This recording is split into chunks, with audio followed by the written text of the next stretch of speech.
The basic English rules and acute awareness of the non-existent concepts within a learner's native language are the missing piece of the second language acquisition process. At present, this missing piece is too often absent at the most basic level, regardless of learners' ages, education, and proficiency levels.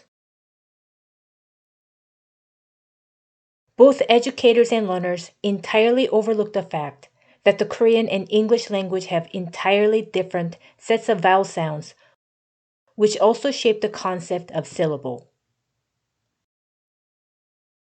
As I mentioned earlier, Korean language speakers recognize these English words as 요트, 스프라우트, 마스코트, 미사일,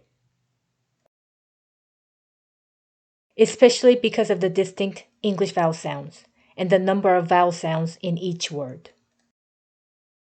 These words sound completely different, native-like, as in yacht, sprout, mascot, and missile. Only with a clear awareness of the non-existent sounds within their native language and the concept of syllable and stress in mind will learners be able to auditorily distinguish and pronounce the English sounds. Quite aside from the concern with unnecessary and error correction, they are the crux of English language proficiency in order to proficiently pronounce multisyllabic words.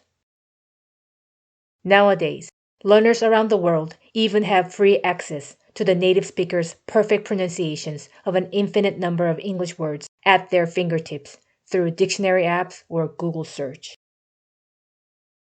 There's no rational justification for rigorous memorization of the sounds of individual English words. No matter what the length of English words are, all English words are composed of question mark English vowel sounds and 64 consonant sounds. Learners must acquire the proper alphabet sounds, their names, and the concept of syllable and stress in order to establish a bedrock that leads to a creative construction process. The primary aim for second language acquisition is to resolve the obscurities and develop learners' creativity.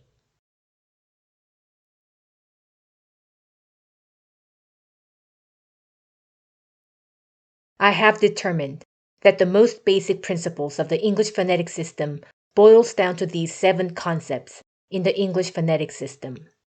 Number 1, phoneme. Number 2, decoding. Number 3, voiced and voiceless sounds. Number 4, syllable and stress. Number 5, derivatives, preface and suffix. Number 6, contraction. And number 7, linking. Let me briefly demonstrate how the lack of basic phonetic rules results in the far-reaching effects that are closely connected with the grammatical forms and their meanings.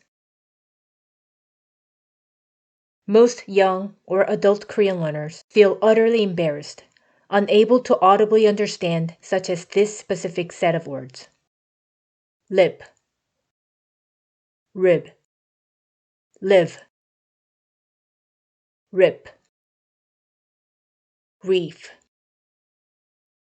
Given the fact that there can be found no L, R, V, or F sounds, and short vowel I, E, and long vowel E sounds in the Korean language. The concept of a third singular form and its voiced and voiceless consonant sounds lead to the changes and distinction both in the phonetic and grammatical forms. I want to remind you that there's no concept of a third singular form, such as rips and lives, in the present simple tense in Korean. Under the English plural and third singular form, these words change into lips, ribs, lives, rips, and reefs. Depending on this ending sound of these words, the form of plural suffix or third singular s changes into either the voiceless sounds s, as in lips, rips, and reefs, or the voiced consonant sound z, as in ribs and lives.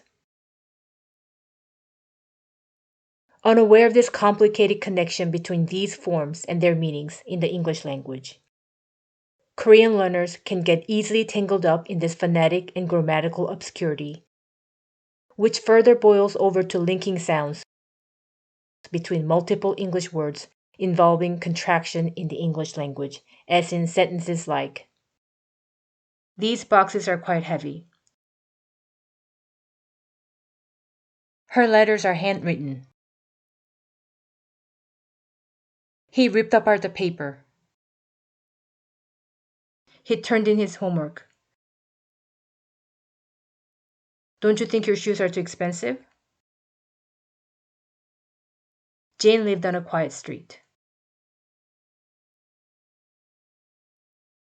Educators' continued disregard for the basic English ground rules and fundamental sources of obscurity must come to an end. The schematization of the crucial components of English phonetic system provides the essential guiding principle. It compares the basic structures of English to a learner's native language and zeroes in on the non-existent concepts that have remained unidentified by educators and learners. It is the missing piece that ensures learners to successfully acquire new sounds and phonetic concepts that they are unaware of.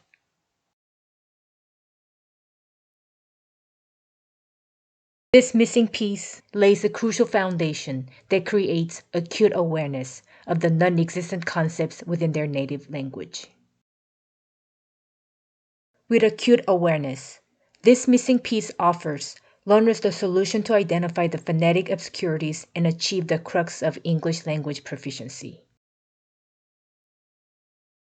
Set Asian learners free from surface imitation, the vicious cycle of fruitless and demoralizing results.